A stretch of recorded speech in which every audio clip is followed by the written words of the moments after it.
Hey folks, Colin here from Sumthins Recording. Today I've got a quick one for you. I'm going to show you one move to perfectly sit your electric guitars inside your next mix.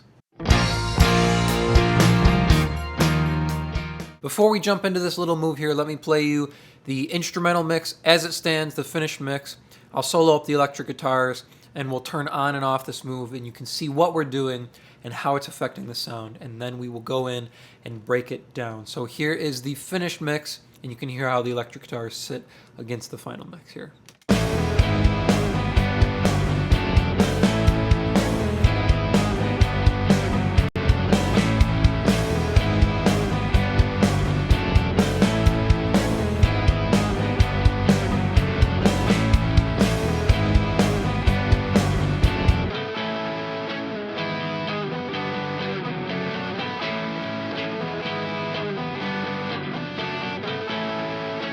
So you can hear the electric guitars really inhabit their own space. Nothing's stepping on them. They're not stepping on any other instruments. They have their own little room to breathe and be what they are and give their character, their personality to the track. Let me show you what move we're making here, and I'll take it off. So this is the move we're going to be focusing in on. It's about 3 dB at about 1.5K here. Let me take this move off and take a listen to how our mix changes.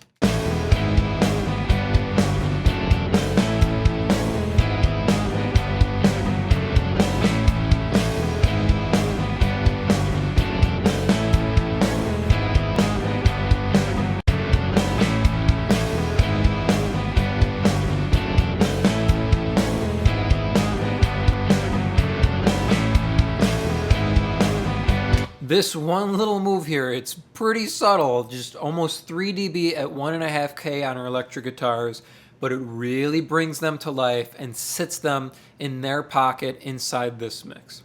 The reason being is, let's take a look at our other instruments. So here is our piano track here.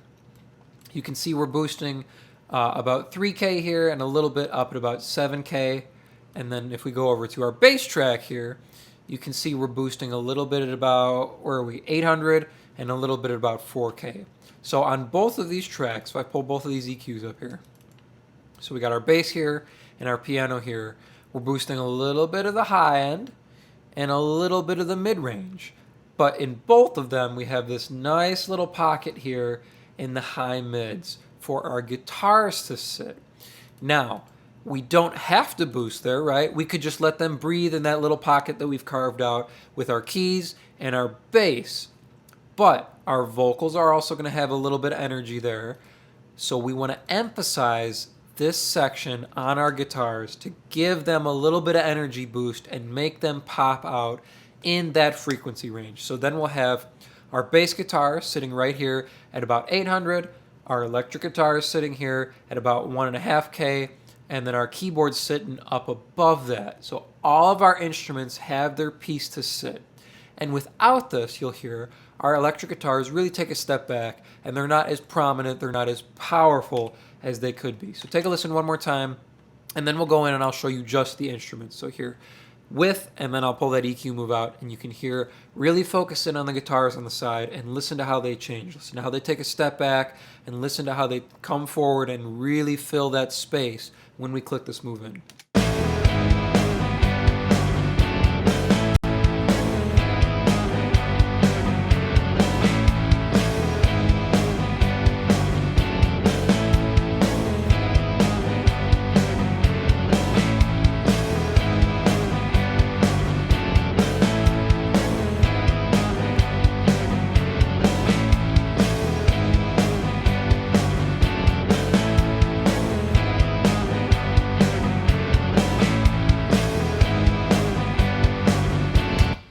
What you're selling on your electric guitars is the mid-range. That's where you're getting that power. That's where you're getting any kind of crunch. If you have that crunch or distortion on, that's where this is going to show up in your mid-range, your high mids, usually between your 1 and 2K area. If you go too high, then you're pulling out, in that 4K area, you're going to get that harshness from your crunch or that harshness from your string noise.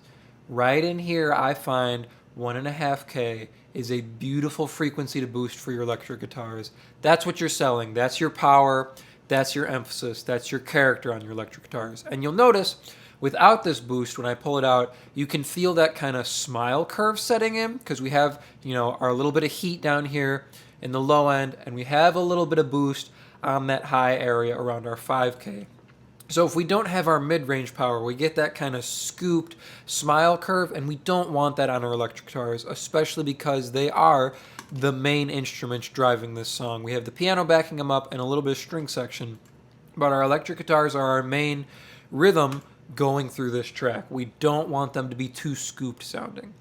Let me just solo up the instruments here so you can hear how everything's sitting together, and I'll do the same thing. I'll put this move out, and then I'll pull it back in. You can hear that little bit of energy lift, how they fill out this mid-range space and become more full range rather than so scooped sounding. So we'll start with, and then I'll pull it out and we'll put it back in. You can hear, listen, focus in on the electric guitars, hear how they really come together with our other instruments when we put this boost in.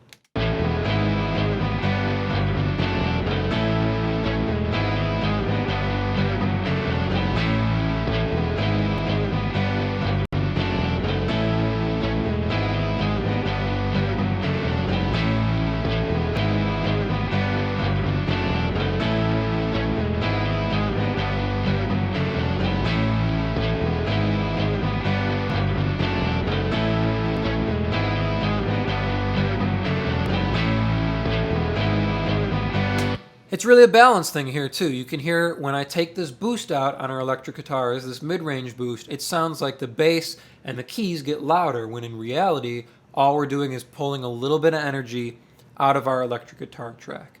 What you want to do is emphasize that mid-range energy on your electric guitars so they balance out with the rest of your track. We've boosted our low end with our bass, we've boosted our high end on our keys to get that top end shimmer. Now we want to get our mid-range set with our electric guitars. Last thing we're going to do here, just to take it a little bit further and emphasize this point, is I'm going to put the mix into mono, and we'll do one more time with and without this boost, and you can hear how the electric guitars come into balance, the track levels out a little bit, everything comes together, and we have that little bit of extra oomph, that energy to really sell these electric guitars. Take a listen with and then without.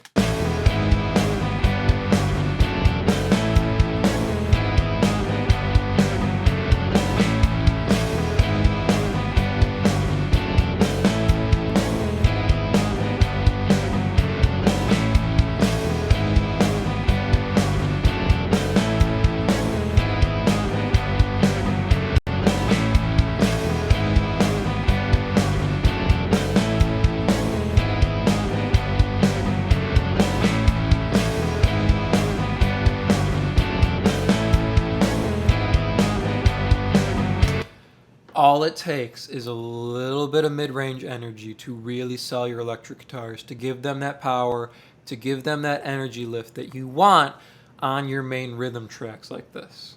Just a quick one here for you guys today. I hope that was helpful for you all. Before you go, I want to give you a free gift for sticking with me till the end of the video here. This is my 7-step mixing checklist. It will guide you through the entire mixing process, step by step, to get you professional radio-ready mixes without the hassle and without the guesswork. You can download it for free using the link in the description, and I will see you guys in the next video.